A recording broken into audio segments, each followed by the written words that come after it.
සියලු දෙනාටම සුබ උදෑසනක්. අද මම මේ ඇවිල්ලා ඉන්නේ ජීවිත 3ක් බේරා දුන් ගොඩනැගිල්ලක් පෙන්වන්න තමයි ඇවිල්ලා ඉන්නේ. ජීවිත 3 ගම් වතුර පාව යනකම්ම මරණ බියේ තමයි ඔවුන් ජීවත් වෙලා තියෙන්නේ. අපි අහමු ඒ විසුණු අත්දැකීම ගැන සියසෙන්ම දුටු එක්කෙනෙක් ඉන්නවා. අපි යාගෙන් අහමු සියලු විස්තර ටික. ඉතින් ඔයාලා මේක කොහොමද මෙතෙන්ද වතුර ආවේ? කොහෙන්ද වතුර එන්නේ? අපි මුලින්ම පහළ තට්ටුවේ හිටියේ. ඔව්. ඊට පස්සේ මේ එක පාරටම වතුර පාරක් ආවා.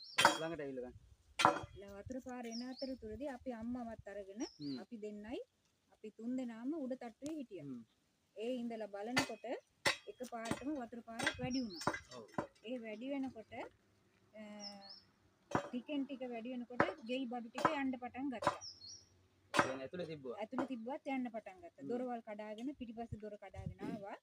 එයින් පස්සේ කුස්සිය තිබිච්ච බඩු ඉස්සෙල්ලාම සාලෙට ගහගෙන ආවා. සාලෙන් ගහගෙන ආව සාලේ රැඳි රැඳි තිබිලා ඉස්සරහා දොරත් කැඩීගෙනම ආවා. ඉස්සරහා දොර කැඩුනත් එක්කම වතුර පාර වැඩි වුණා. ඒ වැඩි වෙනකොට තිබුණු බඩු ඔක්කොම ආපහු බිත්තියක් කඩාගෙන බිත්තියක් කඩාගෙන යන්න ගියා එළියට.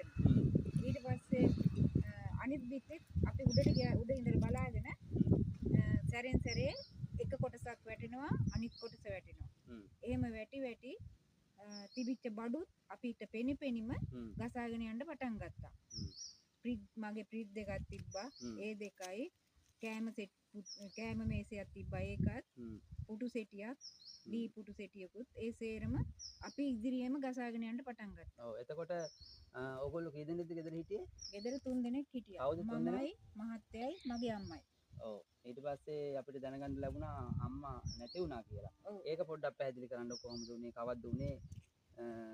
කියලා. අපි 27 වෙනිදා උඩට ගියේ. ඔව්. 29 වෙනිදා රාත්‍රියේ 8ට මගේ අම්මට පණ ගියා. ඊට පස්සේ ඒ කියන්නේ වතුරෙන් යට වෙලාද නැත්නම් සීතලටද කොහොමද උනේ? සීතල වැඩි වෙලා. සීතල වැඩි වෙලා. වතුර සාමාන්‍ය කොයි වගේ වට්ටම් ආවද? අපි හිටපු තට්ටුවට අඩියක් ආවා. වතුර ප්‍රමාණය අඩියක් ආවා. මේ ගොඩනැගිල්ල අඩියක් විතර එතනින් උඩට ආවනේ. ඔව්. ඊට පස්සේ අපි දෙන්න එකතු වෙලා ඇඳ ඉස්සුවා ලෑලි වගේක් තිබිලා. ඔව්.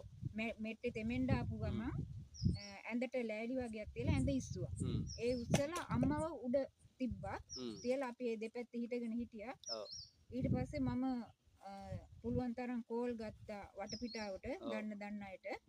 ඒ දැනගත්ත සමහර වෙලාවට ෆෝන් වැඩ කරන්නේ නැහැ. සමහර වෙලාවට සිග්නල් නැති වෙනවා. ඒ වගේ කරදර වුණා. ඊට පස්සේ මම ග්‍රාම සේවක